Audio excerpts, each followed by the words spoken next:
Ni kweli Okello toka ameanza kupewa dakika ndani ya kosti ya Yanga hakuna kitu alichoonyesha, tukirifaa goli la kwanza tu alilofunga jana Buba Jammeh. Nafikiri inategemea na kocha atakuwa anahitaji nini, kwa sababu ya mazingira ya mpinzani yalivyo, lakini pia utaratibu na mpango kazi wa mchezo wenyewe unakuwa unataka nini.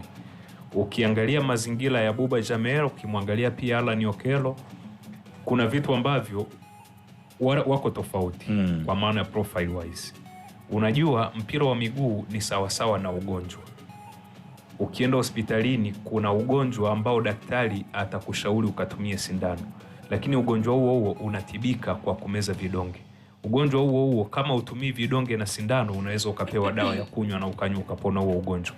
Ni ugonjwa wa aina moja, na mpira wa miguu upo katika sura hiyo. Kwa maana wachezaji wanakuwa wanatofautiana kuanzia mekanizmu zao zilivyo kwa maana ya uumbaji, lakini kitu kingine ni kutokana na ile utendaji kazi wao kiwanjani, namna ambavyo wanaweza kudeliver kwa maana ya kuathiri mchezo wenyewe.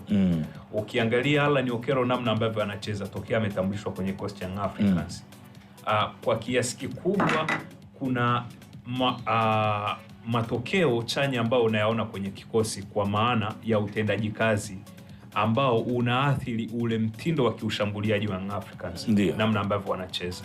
Hili ndio litakuonyesha kwa nini mwalimu Pedro anaendelea kumpatia nafasi japokuwa anao wachezaji wengine kwenye hiyo nafasi. Ukirejea mfano ambao nimeanza nao wa ugonjwa na tiba zake zilivyo, utaona kwa nini Alan Okello anaendelea kupatiwa nafasi. Hajahusika kwa kiasi kikubwa kwenye tunasema ile zao la mwisho, kuzalisha, kufunga na kuassist, namba bado zinamkataa kwa upande wake, lakini namna ambavyo anawafanya wapinzani wabaki kwenye eneo lake ili wachezaji wenzake ziweze kufunguka hizo nafasi ni kitu kikubwa. Kwa upande huo anauathiri mchezo na ana mchango mkubwa kwenye ile safu ya ushambuliaji Young Africans. Ukianza kupima upande wa takwimu kwa numbers ambazo kaziweka kwa maana ya nafasi ambazo ametengeneza, zile ambazo hazijatumika, ni mchezaji aliyetengeneza nafasi nyingi kuliko mchezaji yote kwenye Coast Young Africans tokea ameanza kucheza, tokea siku ya kwanza. Ukiweka pia mchezo wa jana, kwa sababu katika mchezo wa jana alitengeneza nafasi mbili ambazo moja ni nusu nafasi ambayo ya Okwasi aliucross mpira, beki akaokoa, lakini nafasi nyingine ilikuwa ni hiyo pre-assist ambayo Mdathiri Yahya Abbas anampatia Buba Jammeh. Hakuna nafasi nyingine kubwa ambayo Young Africans walitengeneza, kwa sababu nafasi nyingi ambazo zilikuwa zinatokea ni nusu nafasi kwenye ule mchezo. Hii inakuonyesha nini? Kwa nini haijatokea kwa watu wengine? Yeye anaweza akayaona hayo maeneo ya wazi ama akayatafuta kwa sababu ya ule ubora wake wa kuweza kuexploit maeneo, kuweza kusoma mikimbio ya wapinzani na mikimbio ya wachezaji wenzake kwenye kikosi cha Young Africans. Alan Okello namna ambavyo anacheza, yeye ni ball carrier, ni mchezaji ambaye ana uwezo mzuri wa kukokota mpira kwa maana ya kuondoka na mpira yeye kama yeye. Kwenye kipengele cha mawinga ukiwa unawaweka kwenye kapu utaokota sampuli nyingi. Kuna sampuli ya mawinga ambao wanapenda kukimbia ili mpira uwafate. Kuna mawinga ambao wanapenda kuondoka wao na mpira. Kuna mawinga ambao hawana kasi, wao wanapenda kugusa na kuachia kwa maana ya kuungana, tunasema ile combination play, ili waweze kusogea timu kama timu kwa ujumla. Ukimwangalia Alan Okello anafiti kwenye mabox mawili, sio winga ambaye anafurahia kuondoka peke yake.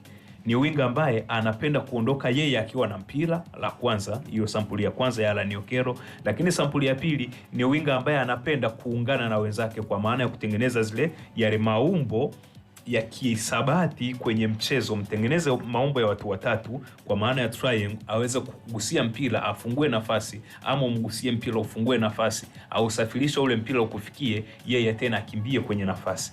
Ndio mazingira ambayo unaona kocha Pedro amekuwa akimfurahia na kuendelea kumpatia hizi dakika. Moja ya wachezaji ambao tokea Pedro aingie kwenye Coast ya Yanga ambaye hajaukosa mchezo wote ule ni Alan Okello. Na watu hawaelewi. Yaani wanaona mbona kama hamna kitu, kocha kana anampendelea tu. Ndio maana sasa hivi wameanza kupanga kikosi kwamba kushoto Buba Jammeh, kulia Pacome Zouzoua. Nawaelewa kwa sababu kwa sasa hivi kwa kiasi kikubwa mpira wa miguu, kuna kundi ambalo limeingia kwenye mchezo wa mpira wa miguu ambao wanaamini ili uwe bora lazima udhibitishe kwa numbers. Ndio. Kwa kitu ambacho tunasema ile reality check, uhalisia kwenye mchezo wa mpira wa miguu unapotezwa na hizi numbers ambazo watu wengi wanafanyaje, wanaziangalia kwa kiasi kikubwa.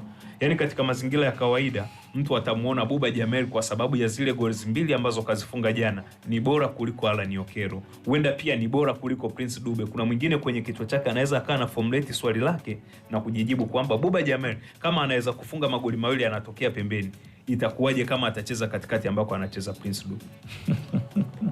Unaona, ambako Prince Dube anapata hizo nafasi nyingi anazipoteza. Kwa ukija kuangalia kwenye reality check, sasa wale wanaangalia kwenye upande wa numbers, tunasema statistical, lakini ukija kwenye uhalisia ambao tunasema reality check, unaona kuna ugumu kwa sababu kila mchezaji ana ufanisi kwenye eneo lake na kuna kitu ambacho anakuwa anakizalisha.